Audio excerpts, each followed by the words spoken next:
Hey guys, in this video I'm going to show you how to uninstall multiple apps on your Android device. You can do this using your Play Store. So go to your Play Store,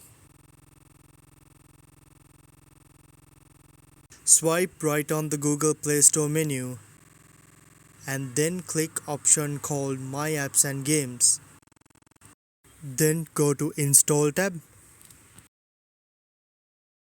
click Storage. You can see now list of apps and games that you have installed on your phone. So now select the app that you want to uninstall. As an example, I'm going to uninstall Background Eraser and MP3 Counter app. After selecting your apps, click Free App to uninstall.